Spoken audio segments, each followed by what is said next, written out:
Gang of Wasseypur, मसान, बरेली की बर्फी, लुका छिपी, नीलवटे सन्नाटा, न्यूटन जैसी फिल्में हों या वेब सीरीज, मिर्जापुर के कालीन भैया का रोल हो, सी ग्रेड गेम्स के गुरुजी हों या वासेपुर का सुल्तान, अगर फ्रेम में पंकज त्रिपाठी होते हो तो नजर सिर्फ उन पर ही रहती है। एक्टिंग इतनी कमाल की होती है उनकी कि लगता ही नहीं कि कोई काल्पनिक पात्र है, एक सच सा किरदार दिखाई देता है स्क्रीन पर जिसके दीवाने मिडिल एज ही नहीं बल्कि यंगस्टर भी हैं।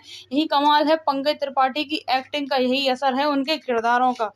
पंकज ने कभी भी नहीं सोचा था कि उन्हें एक्टर बनना है और ना ही उनकी ऐसी कोई प्लानिंग थी, ना ही आसपास कोई इंस्पिरेशन था। उस वक्त उनके गांव में ना टीवी सेट थे और ना ही सिनेमा हॉल मौजूद थे कि फिल्मों का प्रभाव हो।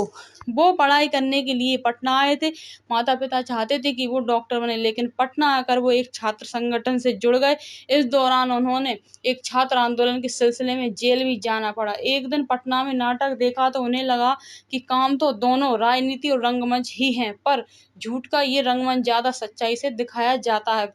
तो वो नाटक करने लगे। फिर दिल्ली में ड्रामा स्कूल ज्वाइन कर लिया, लेकिन उन्हें एहसास हुआ कि बतौर अभिनेता हिंदी रंगमंच में बिल्कुल भी पैसे नहीं हैं।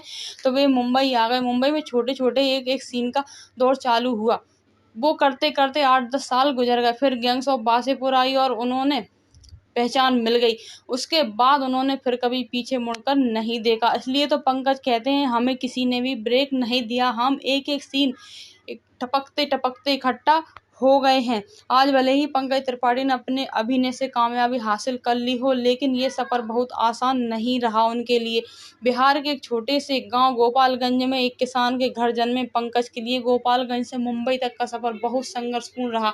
आर्थिक तौर पर गरीब घर में जन्मे पंकज ने अपनी गरीबी को कभी अपने सपनों के आड़े आने नहीं दिया। जब एनएसडी से एक्टिंग का कोर्स करने के बाद पंकज मुंबई से अपनी तकदीर आजमाने पहुंचे तो ना उनके पास रहने के लिए घर था, ना कोई काम था, बस था तो खुद पर यकीन और एक बेहद प्यार करने वाली पत्नी मृदुला साथ थी।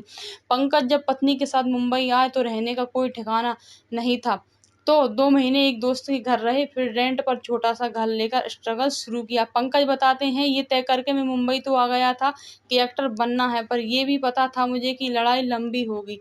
मैंने अपनी पत्नी को बीएडी करा दिया था ताकि कम से कम वो कहीं टीचर की नौकरी कर सके और खर्च चलता रहे। तो यहाँ आकर हमने सबसे पहले उनके लिए नौकरी की तलाश शुरू की, पर नौकरी हमें घर से बहुत ज़्यादा दूर नहीं करनी थी। तो मैंने मृदुला से कहा आसपास के सारे स्कूलों में एप्लीकेशन दे दें। हमने मोरेगांव मुंबई के एक स्कूल में एप्लीकेशन दिया और अगले दिन उनको बुला लिया। इस तरह पत्नी की नौकरी मिल गई और जीवन थोड़ा आसान होगा। इसलिए अगर आप मेरे संघर्ष के बारे में पूछोगे तो मेरा ऐसा कोई इतिहास नहीं है कि मैं फुटपाथ पर सोया या कई दिनों तक भूखा रहा। यह इसलिए संभव हो सका क्योंकि मेरी पत्नी मृदुला ने मेरे घर की सारी जिम्मेदारियां उठा ली थी। मैं तो बस यही कहूँगा कि वह घर की पुरुष है।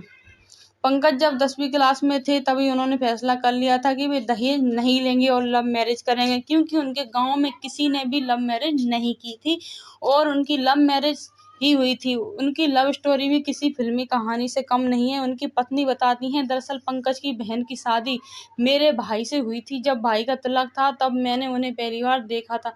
पूरे फंक्शन में उनकी नज़र मुझ पर ही थी।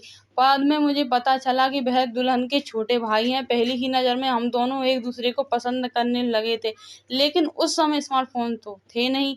मैं कोलकाता में रहती थी और पंकज पटना, तो हमारी बातचीत नहीं हो पाती थी। वो साल में 2 बार दीदी से मिलने के बहाने आया करते थे, लेकिन मिलना मुझसे होता था। हम लोग अक्सर लिटरेचर पर ढेर सारी बातें करते थे और कई बार बात करते करते सुबह हो जाती थी। ये सिलसिला चलता रहा। मैंने अपनी पढ़ाई पूरी की और पंकज होटल मैनेजमेंट का कोर्स कर लिया था। इस बीच मेरी शादी तय हो गई। मेरे भैया और भाभी के साथ पंकज भी मेरे होने वाले दूल्हे के घर गए थे और लौटने पर उन्होंने मुझे बताया यह जोड़ी मेरे लिए अच्छी रहेगी। मटेरियलिस्ट वर्ल्ड में तुम अच्छा जीवन जियोगी, लेकिन मेरे जैसा इंसान नहीं मिलेगा। मेरे लिए सबसे अहम थी ईमानदारी। पंकज की ईमानदारी मुझे हमेशा पसंद आई और आज भी मुझे बहुत पसंद आती है। खैर हमने बड़े जतन से वो शादी तोड़वाई और एनएसडी के 3rd ईयर में हमने सोचा शादी कर लेते हैं।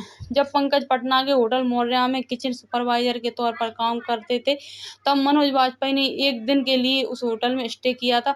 तब पंकज होटल में नौकरी के साथ ही थिएटर भी करते थे। जैसे ही उन्हें पता चला मनोज होटल में रुके हैं तो वो तुरंत उनसे मिलने गए। मैं उनके कमरे में ऑर्डर देने गया, हाथ मिलाया और बताया कि मैं थिएटर वगैरह करता हूँ। जब वह होटल के कमरे में बाहर निकले तो मुझे किसी ने बताया कि मनोज अपनी चप्पल कमरे में ही छोड़ दी है। मैंने कहा, इसे लास्ट एंड फाउंड पर वापस मत करो, मैं इसे आशीर्वाद और यादगार के रूप में अपने पास रखूंगा, अगर एकलव्य की तरह मैं इनकी खड़ाऊ पैर में डाल सकूं। पंकज बिहार के गोपाल बताती हैं, उन्हें नहीं पता था कि पंकज बहुत बड़े स्टार बनेंगे। मैंने कभी उम्मीद नहीं की थी और ना ही मेरी कोई इच्छा थी। मैंने कामयाब होते हुए इंसान से शादी नहीं की थी। मैंने सिर्फ उस इंसान को चाहा जो मुझे बहुत प्यार करता था। मेरी उतनी ही पूंजी है। मुझे अब भी महसूस नहीं होता कि पंकज एक बहुत बड़े सेलिब्रिटी बन गए हैं। वे भले ही कितने भी बड़े बन जाएं, लेकिन मेरे लिए आज भी वैसे ही हैं जैसे वो पहले थे। अभी भी बिना किसी तामझाम के बाहर जाते हैं। आज भी वह सब्जी खरीदने जाते हैं।